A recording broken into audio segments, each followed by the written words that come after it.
Hey guys, welcome back to our channel. I'm Doc with Denton Property Group, brokered by eXp Realty. Today we're going to show you 5 ways that you can make your offer stand out above everybody else's and show the seller that you are legit.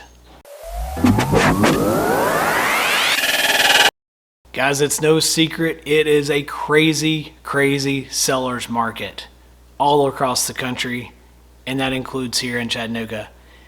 So the step one to making your offer stand out to that seller and to make them think that they've got to take yours over everybody else's, number one, got to have a pre-approval letter. We can help you get with a lender if you don't already have one, but that letter is so important. It shows that seller that you are serious, that the bank's already said you can have the money, so they can take you serious in looking at your offer over everybody else's.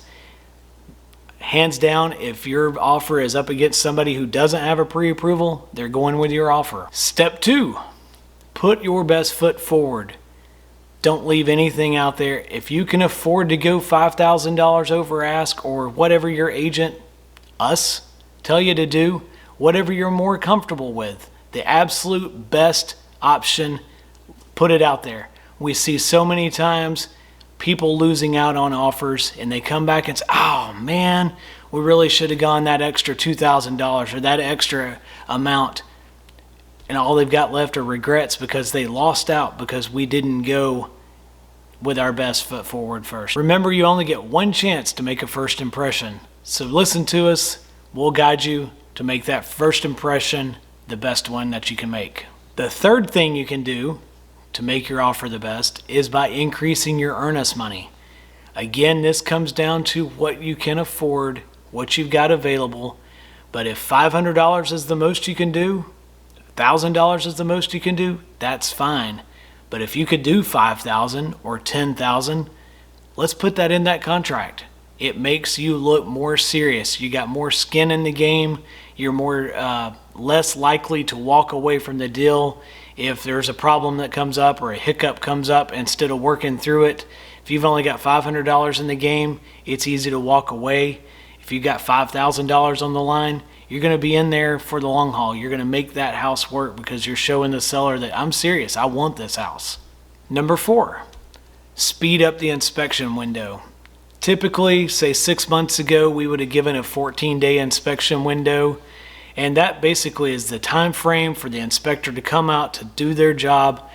You might have had a termite inspection, you might have had a AC guy come out, or if there's a pool, you might have brought out a pool inspector. Any of these things above and beyond the home inspector. Let's move that window up. In many cases nowadays, people are waiving the inspection period altogether. But if you do want an inspection, we do recommend getting one. Let's make that window as quickly as possible. We can get with a couple of different inspectors and line somebody up for as little as 2 or 3 days in a lot of cases. But if nothing else, at least bring that from 14 days down to 10, or even down to 5 or 7 if we can get it down that way. Again, just showing the seller that you mean business.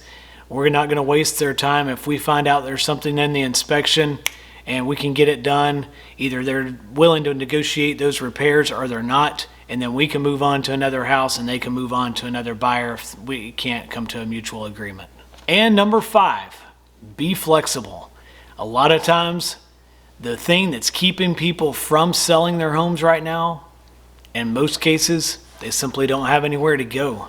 So if you can have a little extra time for them to stay in the house after they close, or to move out a little bit before close, just be flexible and willing to work. Don't be so hardline, like I've got to close the end of this month and I can't move, can't do anything. We're so rigid in that.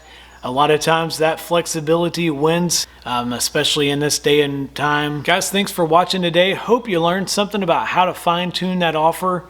Again, when you sit down with us and we have a consultation early on in the process of buying, we will educate you along the way. I know it's a crazy market, and we are here. We're knee-deep, in the trenches, working with buyers every day as well as sellers.